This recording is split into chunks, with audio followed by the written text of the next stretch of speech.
감사합니다. 당신께 드리옵나이다. 와. 자, 두 번째는 뭔데? 그 노래는 고급 가수 부르는 노래다. 고급 가수다. 다 고급 가수. 내가 만일 우와 이런 나의 마음을 여기까지 합시다. 박수. 뭐 내 팔 내 흔드는 그건노. 자화자찬이라고 하지요. 예. 칠판 띄줘서 수업을 해야지. 자, 오늘 자 기도하고 합시다. 성호경하고 성모송 바치고 다시 성호경 바치겠습니다. 성부와 성자와 성령의 이름으로 아멘. 자, 성모송 같이. 은총이 가득하신 마리아님 기뻐하소서. 주님께서 함께 계시니 여인 중에 복되시며 태중의 아들 예수님 또한 복되시나이다. 천주의 성모 마리아님, 이제와 저희 죽을 때에 저희 죄인을 위하여 빌어주소서. 아멘. 다시 성호경. 성부와 성자와 성령의 이름으로 아멘. 찬미 예수님. 자, 우리 지난 시간에 간음하지 마라까지 했다, 그죠? 이제 간음하지 말고 그 다음에 이제 도둑질하지 말로 가봅시다. 자, 7계명 113페이지 펼치면 됩니다. 페이지 113페이지. 아, 딱 분답다. 이 좀 찾주 있어. 예. 자빠질라 겁난다. 제가 보려 그러니까 그렇게 그거 치워주시고. 이거 야도 자빠지겠다 이거. 네. 다 치워져 있어. 치웁시다. 견과리 저거 내 아침마다 무라고 저래 쌓았구나. 요것도 둘까요? 그건 뭐 놔둬 있어. 그건 됐죠. 자, 도둑질을 하지 마라. 다 같이 제목 천천히 한번 읽어볼까요? 7. 자, 그러면 7하고 도둑질을 하지 마라. 전부 다 읽겠습니다. 시작. 7. 도둑질을 하지 마라. 이거 모르는 사람 있습니까? 근데 이게 나름 또 뭐랄까요? 여러 면에서 일어납니다. 자, 도둑질.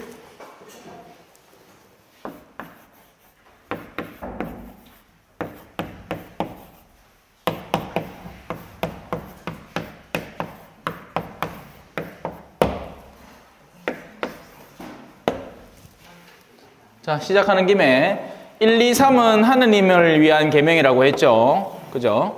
그리고 4, 5, 6, 7, 8, 9, 10은 우리 사람에 연계되는 계명들입니다. 그래서 한 분이신 하느님을 섬기고 하느님의 이름을 함부로 부르지 말고 주의를 거룩히 지내라. 요 정도는 암기해 두셔야 됩니다. 예. 한 분이신 하느님을 잘 섬겨야겠죠.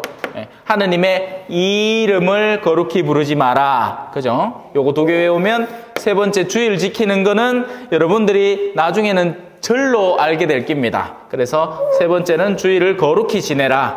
그래서 이 거룩함에 대한 상기를 해야 되고요. 요 하느님입니다. 그죠? 자, 이제 4부터 이제 순서를 잡아가야 되는데 살인보다 앞에 있는 게 뭐였다고 했죠? 부모를 공경해라. 부모에게 효도하라. 그래서 여기는 이제 효와 공경에 대한 계명입니다. 그죠? 자, 5번째 계명은 살인에 대한 계명이죠. 그래서 언뜻 보기에 사람과 연계돼서 가장 중요한 게 살인일 것 같지만 그 앞에 이 부모에 대한 윗사랑, 오름사랑에 대한 가르침이 있다. 그죠? 자, 6고기 간음에 대한 겁니다. 그죠? 간음. 그래서 이제 남은 것들은 이제 7부터 해서는 좀 헷갈릴 수 있어요. 7은 실질적인 해악을 끼치는 행위로서 도둑질을 말합니다. 그리고 8은 거짓, 증언. 거짓말. 그리고 이 두 개는 이제 나중에 또 배우면 돼요. 예. 이 내면을 이 실질적인 영역이고, 여기부터는 이제 인간의 내면 안에 욕구까지도 다스릴 필요가 있다라는 부분으로 들어가는 겁니다. 자, 도둑질은 당연히 물건 얘기죠. 물건. 그리고 그 물건을 우리가 옛날에는 물물교환을 했을 거 아닙니까? 풍선 1개 줄게, 니는 저 과자 하나 더 하면 그게 물물교환인데, 어느 순간부터 그 사이에 돈이, 옛날에 뭐 조개 껍데기 뭐 이런 걸 썼다죠. 그 다음부터는 이제 금속 조각, 구하기 쉽지 않은 거, 그런 것들을 돈이라는 수단을 통해서 이제 쓰니까 남들이 이것들을 쌓아 놓을 수 있을 거 아닙니까? 그죠? 그리고 그것을 자기 노력 없이 취하는 것을 도둑질이라고 하는 겁니다. 원래 같으면 정당한 노력을 통해서 가져오면 그건 벌이가 되죠. 그런데 그것을 도둑질하지 마라. 그리고 이 도둑질은 육체적인 면에서 이 물건과 돈에 관련된 건 우리의 먹고 사는 데 필요한 요소들이니까 육신과 연계된 도둑질이죠. 하지만 이것만 도둑질할 수 있는 게 아닙니다. 명성도 훔쳐갈 수 있어요. 명예도 훔쳐갈 수 있고요.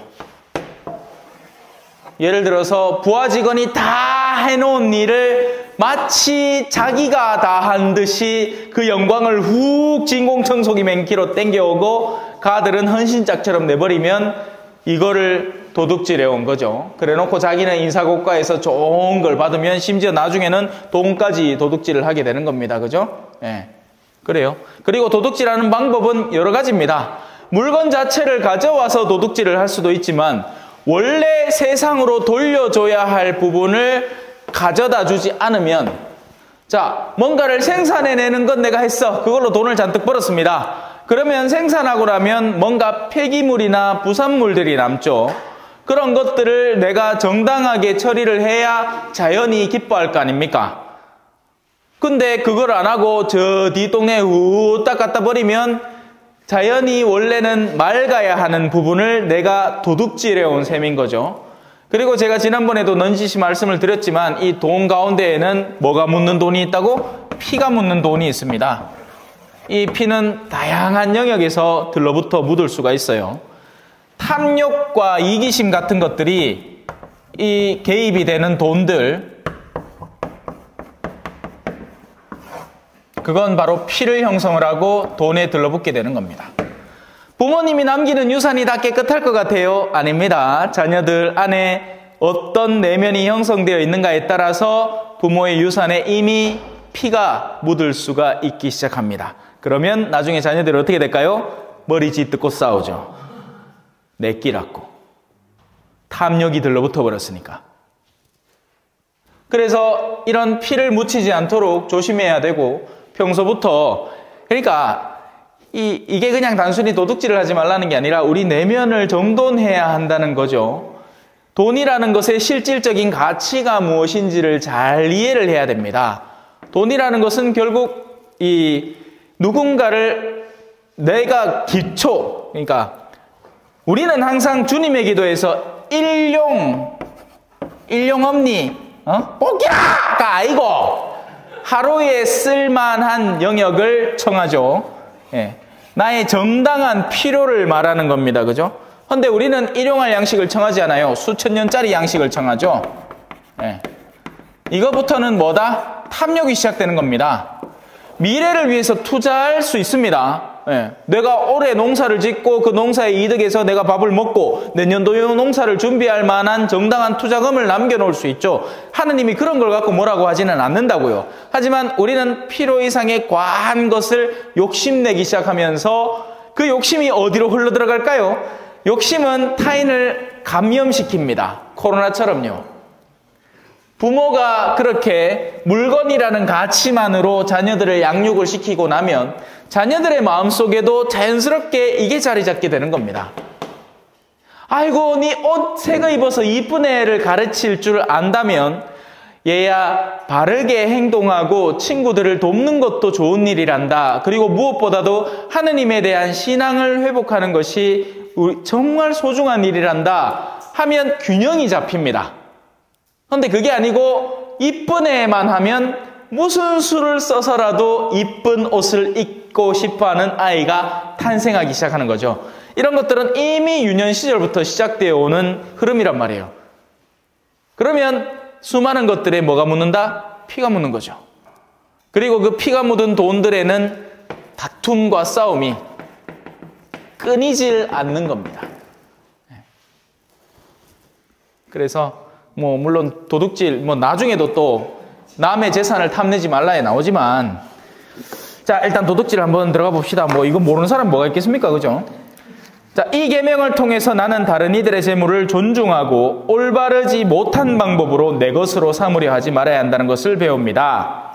자, 살아가기 위해서 재물이 필요한가요? 그렇죠. 이거 모르는 사람 누가 있어요? 우리는 살아가기 위해서 재화가 필요합니다. 신부도 재화가 필요합니다.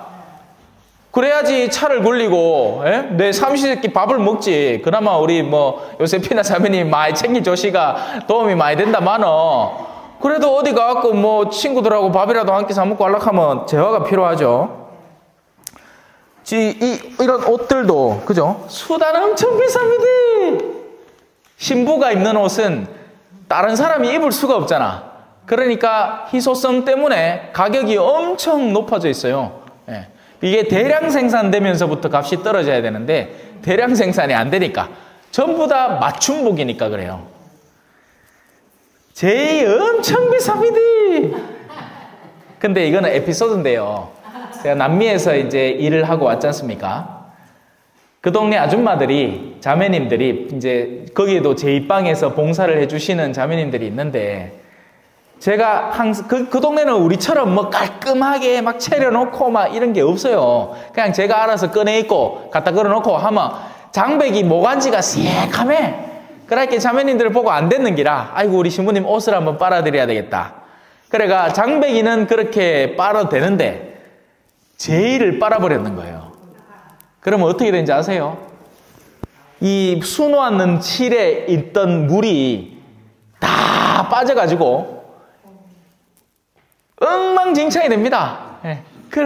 내가 이 자매님들이 그걸 왜 했는지 아니까 뭐라 할 수도 없고 아이고 그래요 잘하십니다 괜찮습니다 막 자매님들 울락하는 기야. 자기들은 신부님 옷을 완전히 망가뜨려 놨으니까. 참 그렇습니다.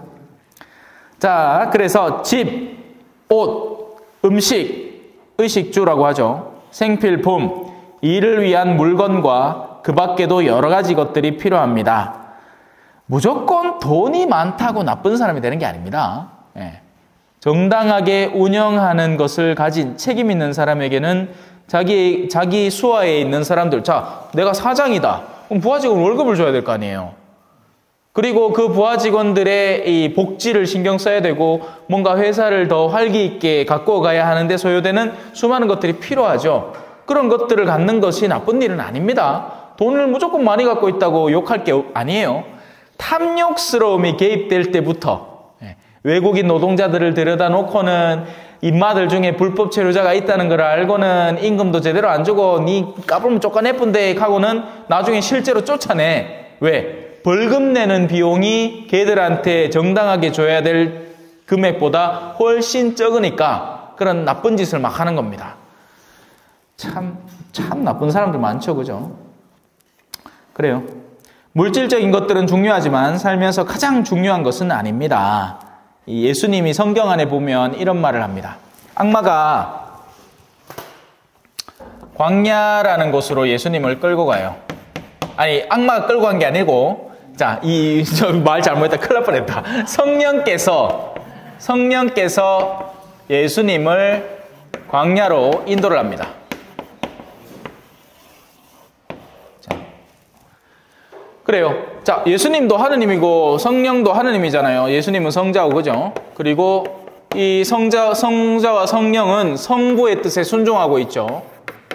이 세 분이 지금 하고 있는 영역 속에는 광야라는 곳, 그리고 거기에는 누가 기다리고 있었느냐? 사탄이 기다리고 있었습니다. 그리고 사탄은 유혹자죠. 창세기부터 이 선악과를 먹어봐. 너희가 이걸 먹으면 눈이 떠져서 하느님처럼 돼. 그래서 유혹을 하는 겁니다. 첫 선조들에게는 이게 통했죠. 왜냐하면 유혹이라는 것은 인간의 내면 안에 잠재되어 있는 욕구를 가지고 노는 거니까 그렇습니다. 그래서 첫 인간들의 내면 속에는 이 반항심이라는 것이 근본적으로 있었어요. 반항. 누구에 대한 반항? 하느님께 대한 반항심을 갖고 있었던 거죠. 그게 여성에게서 살짝 드러나 보인 것을 악마는 놓치지 않았던 겁니다. 자매님들이 이제 대화를 할 때 객관적인 사실을 잘 이야기 안 하죠. 우리는 감정을 담아서 상대에게 이해받고자 그걸 애써 포장을 하다 보니 뻥튀기를 많이 합니다. 그래서 야, 너 동산에 있는 나무 아무것도 먹지 말라 했다며. 악마가 얘기를 합니다. 하느님이 뭐라고 했느냐? 너희는 동산에 있는 나무 열매를 다 먹어도 된다. 다만 이 선과 악을 알게 하는 나무는 먹지 마라. 여기까지 얘기를 했어요. 그러니까 악마가 어떻게 그걸 표현하느냐? 야, 하느님이 너 열매 먹지 말라 했다며. 그리고 이 선악과는 먹지도 만지지도 말라 했다며. 그러자 이제 이 하와라고 하죠.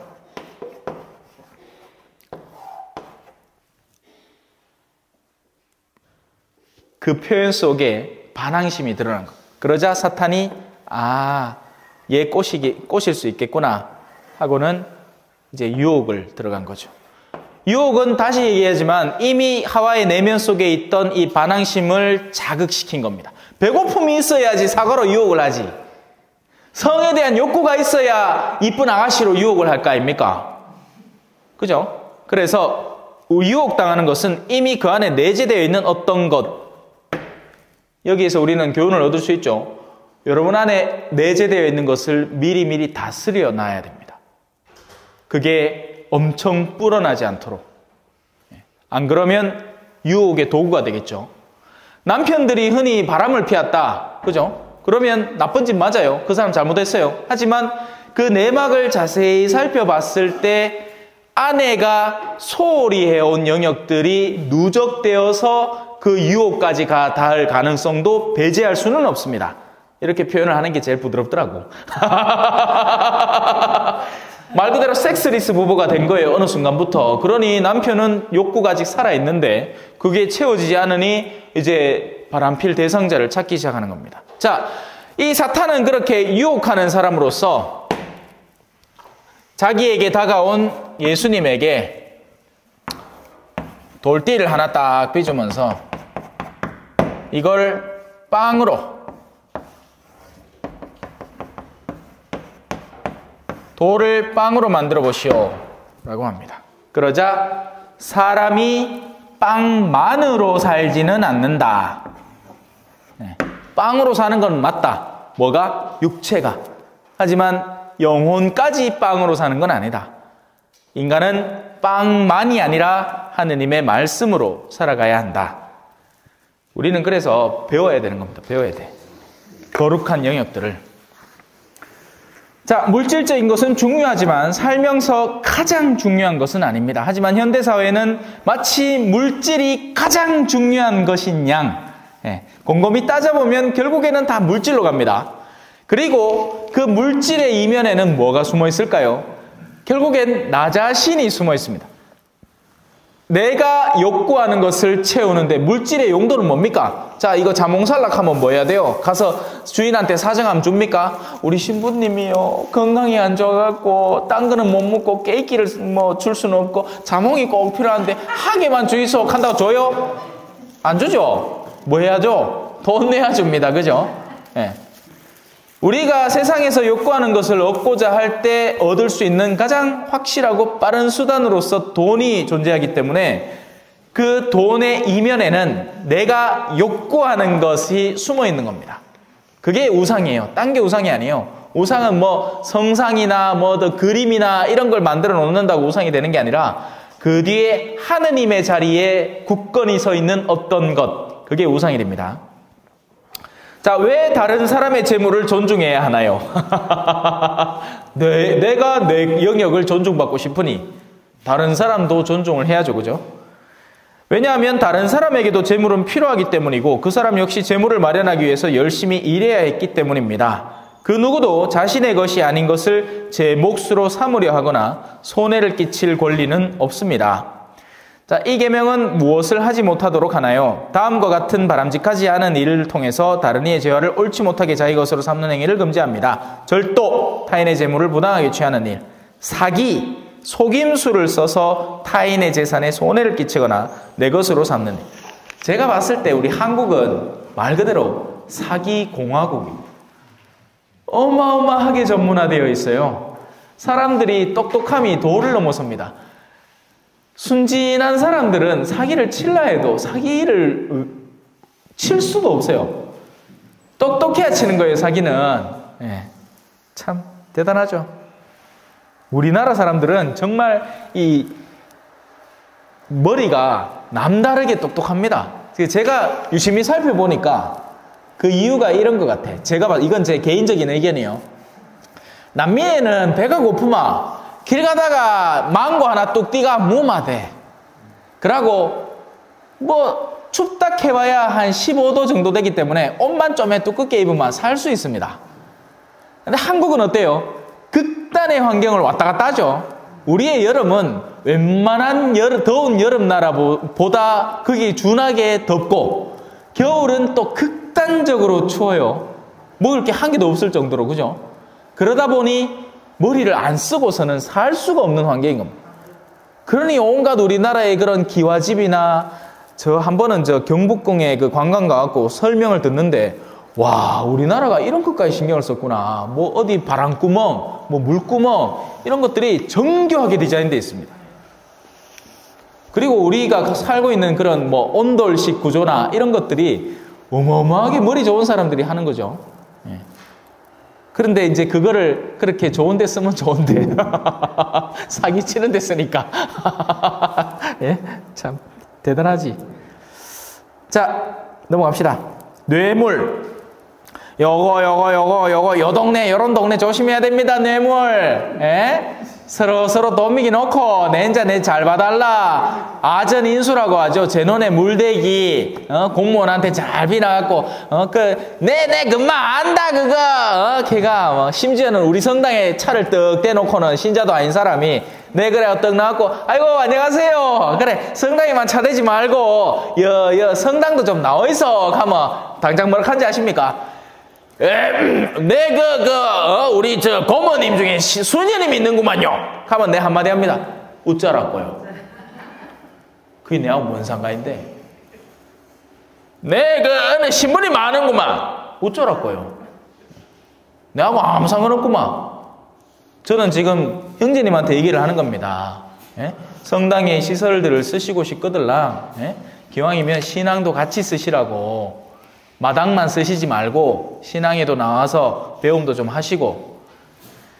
아휴, 참. 그래서 이 뇌물이라는 건, 그죠? 특히나 이런 이 지연, 학연, 혈연 같은 것들이 횡행하는 세상 속에서 당연한 듯이 이루어져 오고 있는 영역도 있어요. 예. 자신의 이득을 얻고자 선물로 권력가를 매수하는 일. 횡령. 공금같이 분명한 목적을 지닌 재화나 돈을 자기 것으로 삼는 일. 그리고 이런 횡령은 이제 그런 큰 횡령, 얼마 전에는 무슨 금고에 누가 몇백억을 횡령을 했다느니, 그죠? 그런 소리도 있지만 작은 횡령도 있습니다. 이 공적으로 만들어 놓은 것을 슬쩍슬쩍 갖다 쓰는 것. 자기가 일하는 곳에 만드는 제품이라고 그 물건 많다고 몇 개쯤 없어져도 안 빈다고 슬쩍 갖다가 써버리고 하는 것도 사실상의 횡령이죠. 이에 더해서 고용주는 자신의 직원들에게 정당한 봉급을 제때 지불해야 합니다. 네.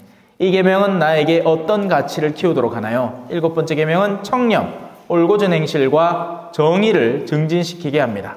정의라는 것은 저마다에게 합당한 것을 제공하는 것을 말합니다. 간단하게 말하면 언제나 다른 이들의 재화를 소중히 여기고 존중해야 한다는 것이고, 그 재화는 물적 재화도 있지만 영적 재화까지도 포함하면 됩니다. 네. 그래서 옆불떼기 그림은 아가씨가 지갑을 톡 들지 않네. 근데 꼬마가 그거를 탁 줘가 이가 떨어뜨리셨어요. 네. 얼마 전에도 저는 KTX 역에서 그랬어요. 한 자매님이 휴대폰을 턱 들어줬는 기라. 그래가 얼른 주가 쫓아가 전해줬네. 자, 넘어갑시다. 117페이지. 다음 장 117페이지 한 장만 넘기시면 됩니다. 자, 8 다 같이 읽어볼까요? 시작. 8. 거짓 증언을 하지 마라. 이 계명을 통해서 우리는 언제나 진리를 말해야 한다는 것을 배웁니다. 자, 진리.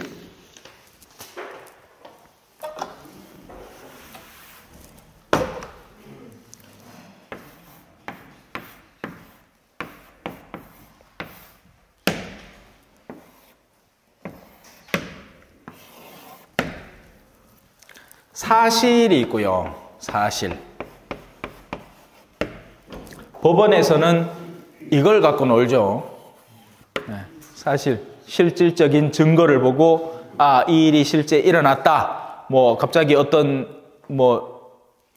여자 청년이 이 남자한테 성폭행을 당했다. 그러면 뭘 보고 그 사실을 확증할 것이냐?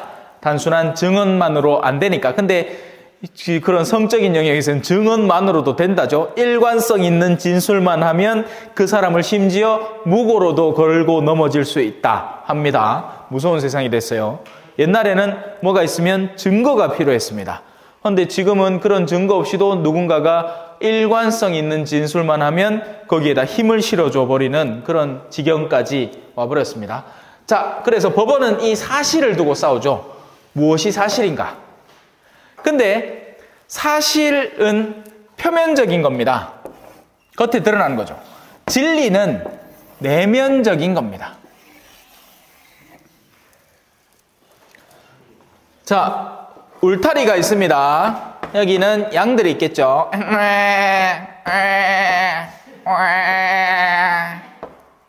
오늘 복돌이 털 깎았는데 얼마 전까지만 해도 양처럼 보이다가 이제는 날렵한 강아지가 됐습니다. 우리 강세. 자, 여기에는 이리가 있겠죠.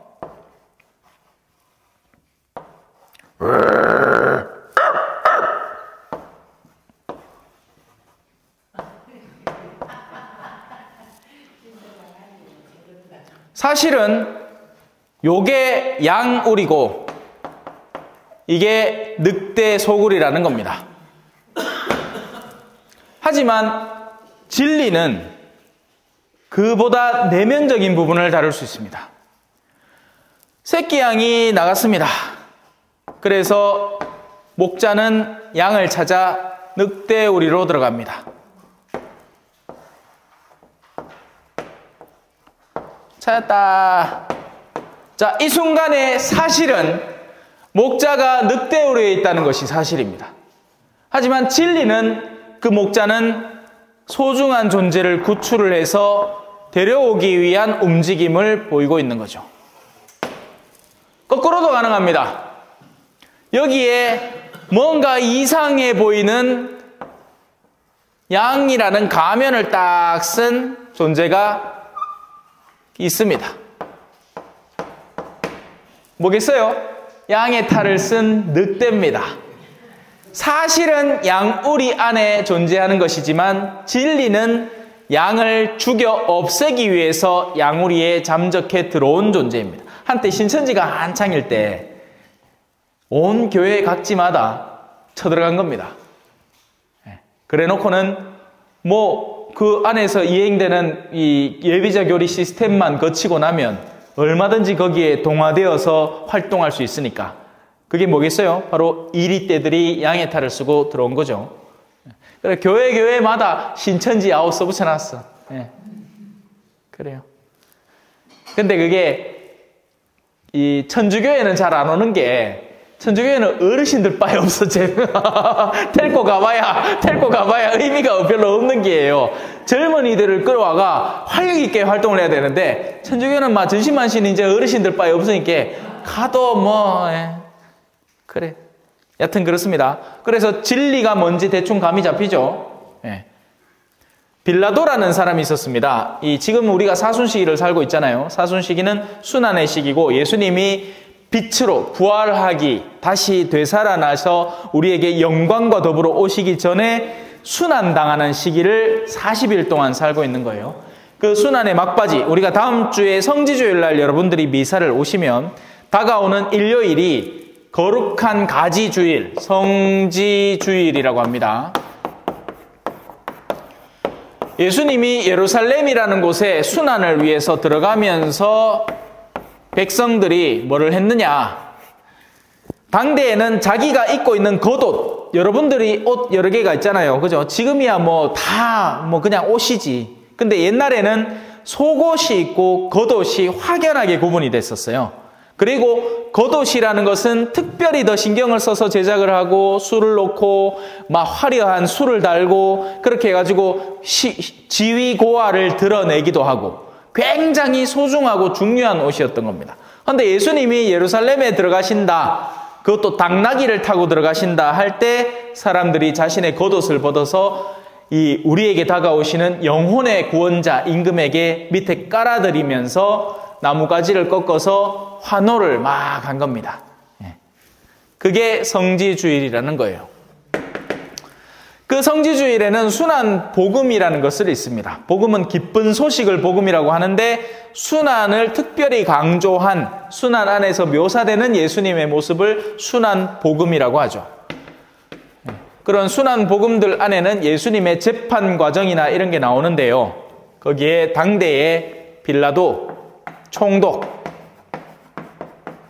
왜 우리 한국에도 조선 총독부가 있었고 일본 사람이 이 총독의 역할을 맡아가지고 세금 걷는 거나 이런 것들을 관리하고 있었지 않겠습니까?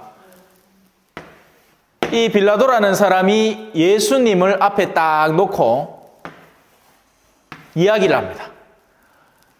이 예수님은 이제 완전히 피칠갑을 해갖고 앉아 있는 거죠. 근데 왜 여기 있는지를 알아. 왜겠어요? 이 사람은 무죄한 겁니다. 양이에요. 근데 늑대 소굴이라는 심판장에 나오게 된 겁니다. 죄가 없어.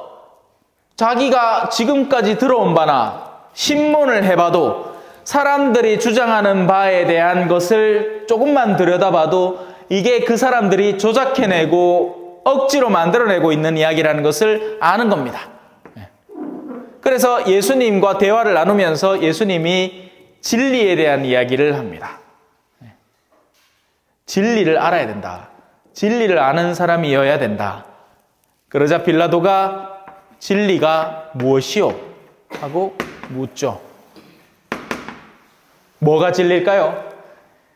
예수님 자체가 진리입니다. 그리고 우리가 세례를 받고 신앙생활을 하려는 것도 껍데기 활동을 하려는 게 아닙니다. 그냥 껍데기만 이어 들어와 갖고 살자고 하는 게 아니에요. 껍데기는 사실 후차적인 겁니다. 물론 껍데기도 여기 들어와야 양으로 점점 탈바꿈해 가겠죠. 좋은 영향들을 받으면서. 그죠? 하지만 근본적으로 이 진리를 우리 내면 안에 받아들여야 됩니다. 양에게 있어서 진리는 뭘까요? 목자에게 끌리는 것이 진리입니다. 아직 여러분들에게는 형성되지 않았겠죠? 심지어는 신자들 사이에서도 덜 형성되어 있습니다. 그러나 참된 가르침, 보다 나은 나의 삶의 영역을 추구한다. 그걸 단순히 육체적으로만 추구하는 게 아니라 영혼이 맑아지고 싶다. 영혼이 깨끗해지고 싶고 영혼이 진리를 알고 싶고 영혼이 진정한 안식을 얻고 싶다. 너희는 나에게 오너라. 무거운 짐을 진 너희는 나에게 오너라. 내가 너희를 쉬게 해주겠다. 그러려면 예수 그리스도라는 멍에를 메고 그분에게서 배우고 익히면서 살아가야 하는 거죠. 그게 진리라는 겁니다. 그래서 거짓말이라는 것은 단순히 껍데기를 손상시켰다고 거짓말이 되는 것이 아니라 진리가 파괴되었을 때 거짓말이 되는 겁니다. 어렵죠? 자, 죄송합니다. 너무 어렵게 설명을 했다. 진리에 대한 이야기를 설명한 거예요. 진리를 올바로 이해를 해야 이 거짓말을 하지 말라라는 계명에 대한 가치도 이해가 되는 겁니다.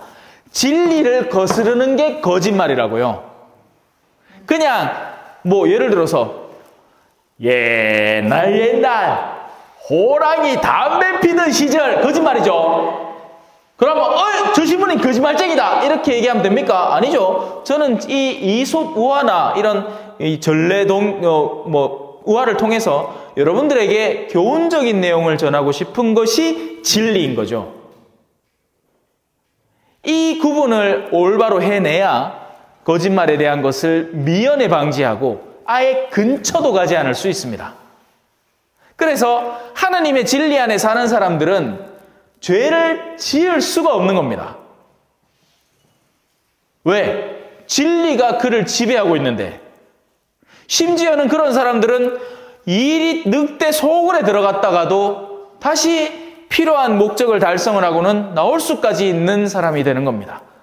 자기의 원래 고향이 어딘지를 알고 자기의 목적지가 어딘지를 알아서 나는 원래 예수님이라는 목자를 사랑하는 양이라서 암만 거기에서 벗어나서 어둠의 소굴로 잠깐 들어가서 있다 하더라도 결국에는 원래 목적지를 찾아오는 게 되는 거죠. 하지만 거꾸로라면 어떨까요? 자기를 암만 가장을 해서 양우리 속의 일원으로 자기를 묘사해낸다 하더라도 결국 속에 끌리고 있는 바가 어둠이라면 거기에는 문제가 생기는 거죠. 진리를 이해해야 됩니다. 이거 앉아야 됩니다. 자, 그래서 그게 뭔가? 진리는 무엇에 기초를 두나요? 진리는 어떤 일을 있는 그대로 일그러짐 없이 알고 받아들이는 것에 기초합니다.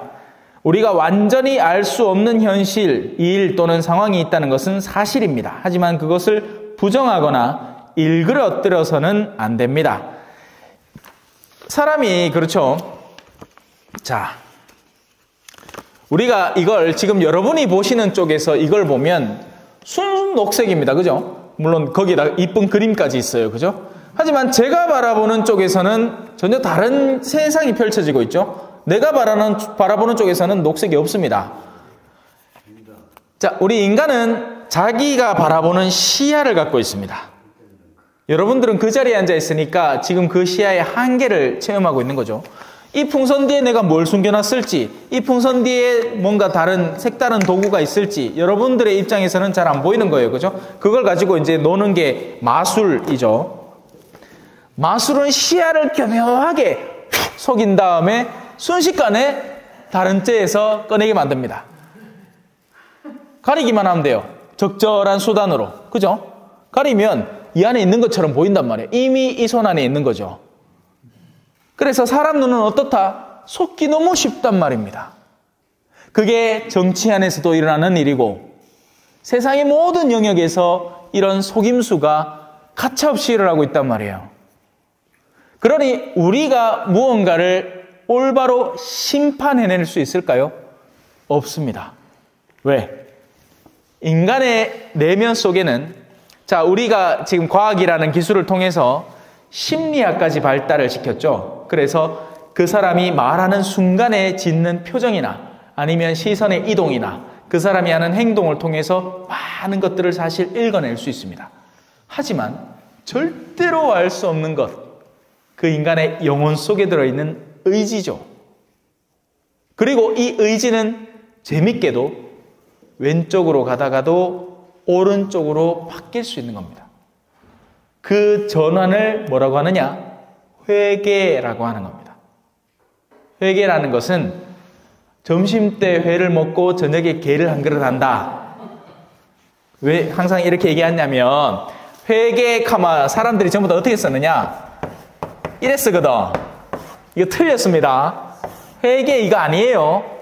회개는 방향을 전환한다, 돌이킨다, 회개입니다. 그래서 점심 때 회 먹고 저녁에 보시다 안 그러 한다 하면 바로 적을 수 있단 말이에요. 네. 자, 회개라는 것은 영혼의 방향을 진리를 향해서 돌리는 겁니다. 그래서 이 작업은 어디에서나 가능해요. 자, 여기 참된 진리, 자, 이 예수님을 참된 진리라고 가정해 봅시다. 저는 지금 가까이 있죠. 하지만 저는 지금 세상을 향해서 서 있는 거잖아요. 그렇다면 하느님 가까이 있다 하더라도 회개해야 됩니다. 신부라고 해서 회개할 필요가 없어진다? 아, 저 신부님은 뭐 항상 교리 수업을 하고 사람들에게 신앙을 가르치니까 잘 살겠지. 아니에요. 매 순간순간 유혹거리가 다가와서 또 세상의 눈을 돌리게 만드는 겁니다. 그래서 이 회개는 언제나 항시적으로 일어나야 해요. 그리고 이 회개는 순식간에 일어난단 말이에요. 방향 돌리는 게 힘든 건 아니잖아. 안 그래요? 방향은 지자리에서 돌리면 됩니다. 그죠? 뭐가 힘드냐? 돌린 방향을 꾸준하고 성실하게 유지하는 게 힘든 겁니다. 그래서 성경은 우리에게 깨어있어라 라고 표현하는 거예요. 깨어있으라는 말은 잠자지 말라라는 게 아니라 진리의 빛을 상실한 상태로 영원히 잠들어 있지 마라. 눈을 감은 채로 있지 말라라는 겁니다. 그래서 깨어있어야 하는 거죠. 자, 멀리 가봅시다. 자, 하느님의 온기에서 멀리 떨어져 있는 사람이 있을 수 있습니다. 지금까지 자기가 살아오던 삶의 악습에 시달리고 있을 수 있어요. 자기가 저지른 과오에, 죄책에. 하지만 이 사람도 언제든지 방향은 돌릴 수 있단 말입니다. 회개만 하면 된다는 거예요. 그게 진리를 받아들이는 방식인 거죠. 자, 하느님만이 그 내면에, 인간의 내면에 들어있는 진리의 속성을 알고 계시는 겁니다. 그래서 마지막 심판은 누구 몫이다? 하느님의 몫이에요. 그러나, 자, 지금까지 여기에서 심판은 누구만이 할 수 있다? 하느님만이 할 수 있다는 얘기를 했죠. 우리 신자들은 또 어떻게 생각을 하느냐? 이걸 너무 단순한 진리로 받아들여 버립니다. 어떻게? 심판은 하느님의 몫 아닙니까? 그러면 모든 사람을 사랑해야지요. 여기에서는 식별이 필요합니다. 심판은 하느님의 몫이지만 이게 똥인지 된장인지는 가려야 내 입에 집어넣을지 말지에 대한 결정을 내릴 수가 있습니다. 이게 잘 안 될 때 어떤 일이 벌어지느냐? 한 사람을 내가 끝까지 거기 들러붙어서 내 온 에너지와 시간을 다 쏟게 됩니다. 지금 잘 따라오고 계신가 모르겠다. 사실 뭐 우리 예비자분들이야 지금 제가 하는 말이 잘 이해가 안 될 거고 신자분들을 위해서 하는 얘기긴 해요. 예. 심판은 아니지만 식별은 해야 됩니다. 거듭 이야기합니다. 심판은 하면 안 됩니다. 그 사람의 최종적인 목적지가 망가졌다, 아니다, 이건 하느님께 맡겨야 돼요. 하지만 식별은 해야 됩니다. 어떤 식별일까요? 참새가 황새를 쫓아갈 수 있느냐 없느냐? 있습니까 없습니까? 없죠. 다리 길이가 다른데 뭐. 어제 동기 모임 하는데 세 팀이 갈라졌어. 이제 동기들이 이제 성당에 모여서 밥 먹으러 가자 하는데 저 앞에 팀은 빨리 가. 그렇지. 기럭지가 긴 거예요, 다리가. 그러니까 막 한 걸음 걷는 게 성큼성큼 걸어. 우리는 마음만 열심히 쫓아가 걸으려 해도 안 돼. 다리가 짧아가. 배는 나왔지. 그걸 식별을 해야죠. 안 가고 내가 저렇게 갈 수 있어. 말이 안 되는 겁니다. 어둠에는요, 등급이 있거든요. 나쁜 사람은 그 내면의 악의 그 강도나 등급이 다릅니다.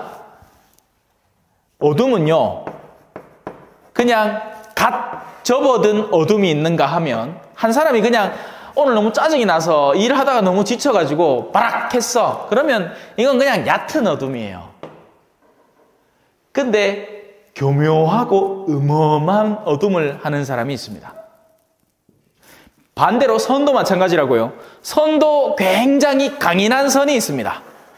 자, 이 선이 이 어둠을 능가하죠. 그러면 이 사람은 이 어둠에 대해서 조언해 줄 수 있고 필요하다면 이끌어 줄 수도 있습니다. 이 선을 가진 사람이 이 어둠을 다룰 수 있을까요? 아닙니다. 당합니다. 가스라이팅 당해요. 이 어둠은 심지어는 선으로 자기를 가장을 해서 이 사람을 놀려먹고 있는 겁니다. 이런 식별이 들어가야지 내 수준을 알고 내가 어디를 덤벼들지를 알고 그런 과정들을 소화해낼 수 있지, 이런 구분 없이 착해야 된다는 믿음 하나로 심판은 하느님의 몫이라는 그런 단순한 진리 하나만 들고 모든 일을 다 하겠다, 말도 안 되는 이야기입니다. 자, 이제 다시 거짓 증언하지 말라는 걸로 들어가서 마무리합시다. 이 계명은 무엇을 하지 못하도록 하나요? 진리에 반대되는 것을 금지합니다. 거짓말. 자, 거짓말이라는 게 모든 그냥 사실에 어긋나는 모든 게 거짓말이 아니라 진리를 거부하는, 누군가를 속여 먹으려는 나쁜 의도를 가진 것, 그게 거짓말이겠죠. 근데 그렇다고 해서 또 이런 것도 있습니다. 100세의 거짓말은 해도 되나요? 선의의 거짓말은 가능한 거 아닌가요? 될 수 있으면 침묵을 하시는 게 낫습니다. 왜요? 선의의 거짓말은 우리가 대는 핑계일 가능성이 굉장히 높기 때문이에요.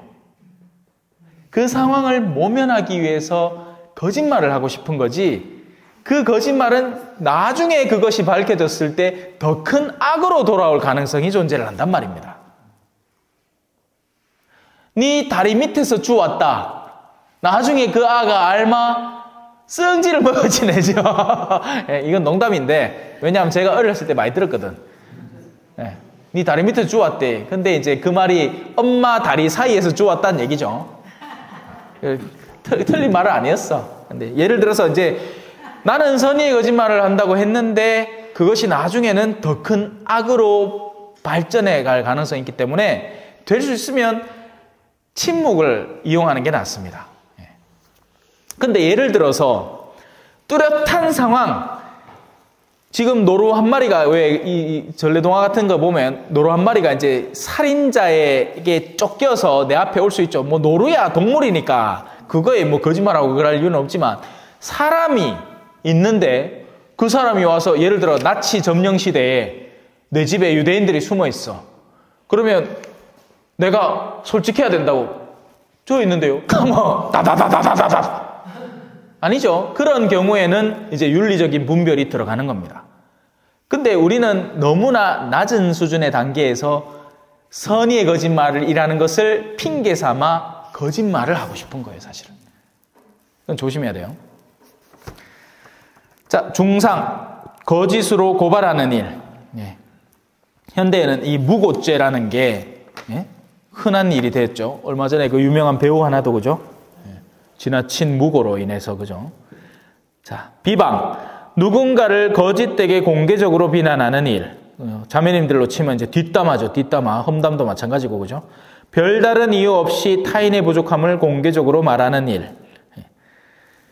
건설적인 비판이 있고요. 근데 그건 예를 들어서 저는 초전성당의 사목 주임이잖아요. 사목구 주임이라고 표현합니다. 그러면 저는 여러분들을 영적으로 돌보아야 할 책임이 있기 때문에 누군가가 와서 누군가에 대한 어떤 호소를 한다 하더라도 그걸 두고 신부님과 그 신자가 서로 비방을 하고 있다 하기 힘듭니다. 왜냐하면 저는 알아야 하기 때문에요. 일어나는 일들에 대한 것을 이쪽 의견도 들어보고, 물론 한 측의 의견만 들으면 안 되겠죠. 골고루 들어야 됩니다.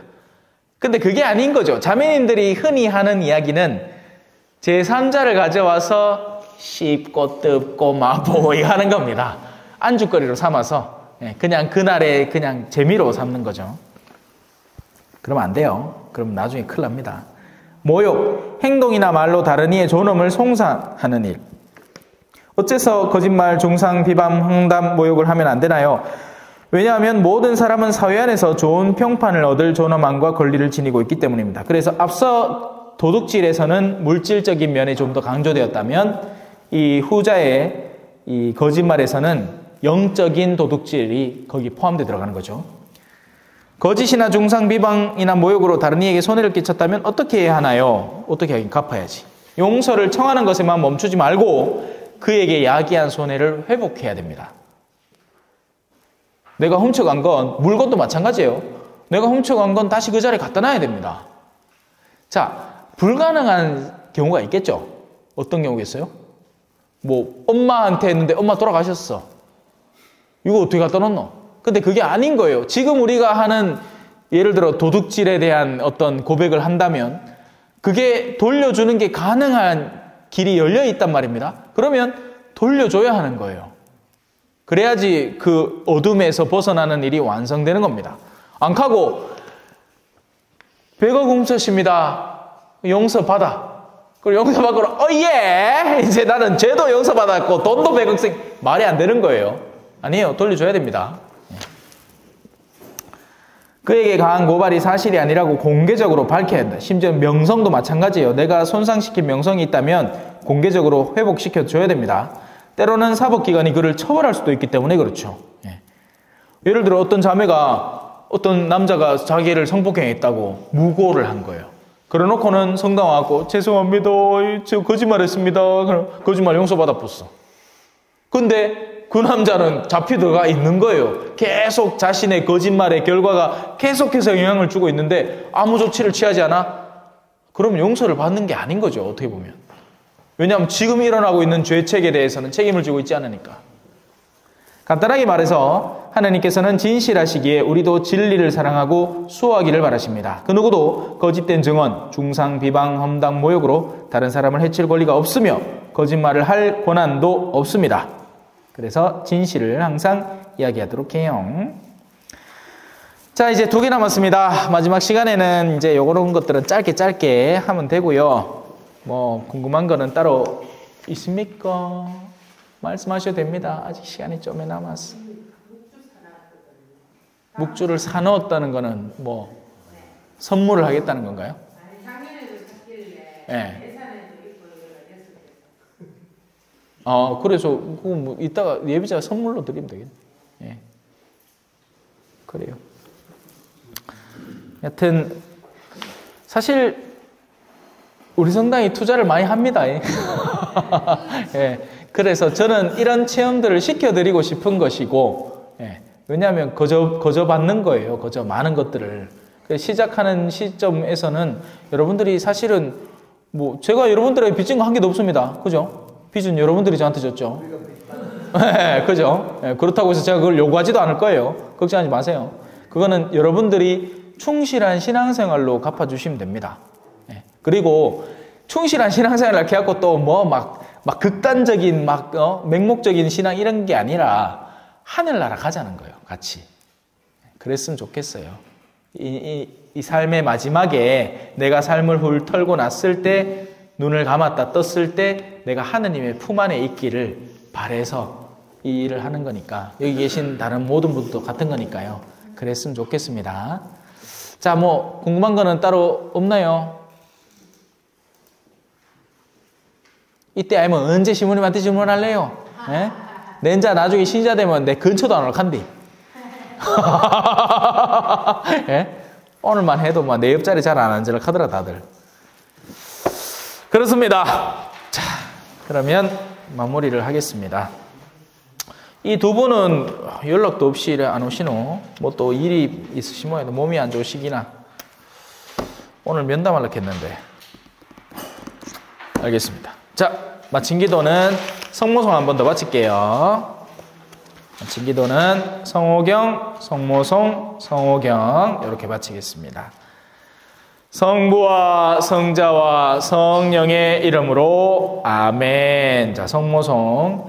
은총이 가득하신 마리아님 기뻐하소서. 주님께서 함께 계시니 여인 중에 복되시며 태중의 아들 예수님 또한 복되시나이다.